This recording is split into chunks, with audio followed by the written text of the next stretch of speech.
जय श्री राम। आप सबका स्वागत है। तो बिहार में जिस तरीक़ा से ये न्यूज़ सुनने में आ रहा है कि ख़ासकर बिहार का जो एमएसएमई क्षेत्र है, सूक्ष्म लघु उद्योग जो जिसको हम लोग बोलते हैं, और ये किसी भी इकोनॉमी का एक बैकबोन होता है।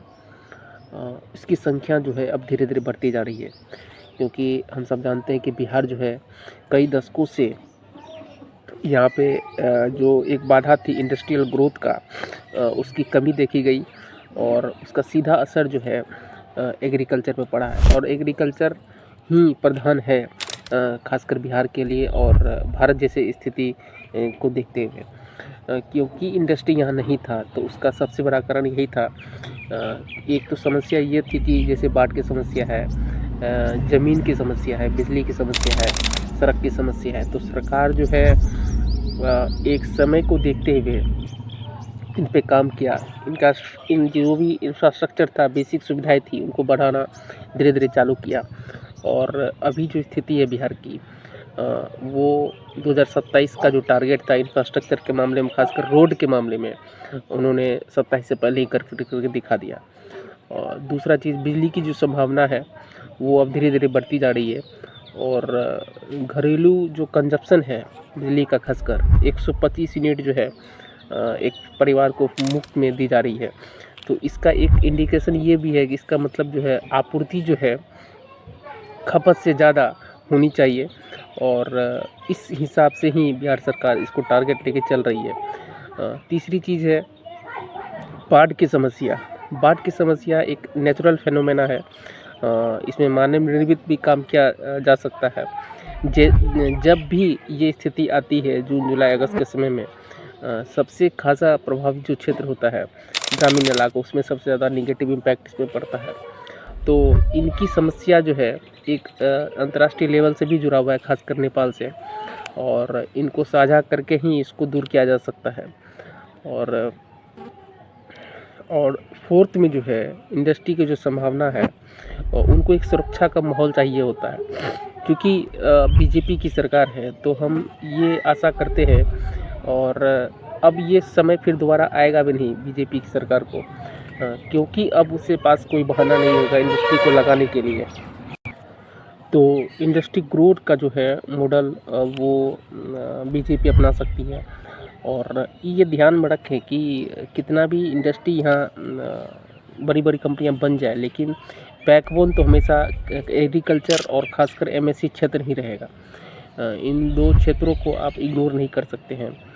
और ये बूम या ग्रोथ का जो है परसेंटेज तभी सबसे ज़्यादा बढ़ेगा जब यूथ इसमें इन्वॉल्व होगा, क्योंकि बिहार की स्थिति अभी तक भी वही है। एक तरफ हम गवर्नमेंट जॉब की तैयारी कर रहे होते हैं और दूसरी तरफ बहुत हार पछता करके बिजनेस मॉडल को अपनाते हैं, या आप स्टार्टअप कर सकते हैं। तो एक दौर चल पड़ा है स्टार्टअप्स का, लेकिन किंतु अभी भी वो स्थिति ऐसा नहीं है कि बिहार इसमें अग्रणी राज्यों में है। लेकिन चूँकि संभावनाएं देखी जा रही है, और जिस तरीक़ा से ये सरकार की जो मंशा है काम करने की, और खासकर इस स्टेट को एक विकसित भारत के में अपनी भूमिका दे सके, उसके लिए तैयार करने की, तो बिहार की जो जनता है इसीलिए इस सरकार को चुनी है। और इसका सबसे वेटिंग जो है, इंतज़ार जो इतना करना पड़ा, वो इसी चीज़ के लिए था कि एक अस्थाई सरकार जो एक लंबे टर्म, लॉन्ग टर्म मतलब समय को देखते हुए लेके चल सके, पॉलिसियाँ कर सके, और बिहार को उसकी जो ऐतिहासिक पृष्ठभूमि रही है खासकर शैक्षणिक की, उसको भी ध्यान में रख करके आपको आगे बढ़ना है। तो कोई भी स्टेट, कोई भी राज्य है, वो तभी ग्रोथ करता है जब उसकी जो भौगोलिक स्थिति होती है उसको आप समझते हैं। तो बिहार को बिहार की तरफ आपको समझना पड़ेगा।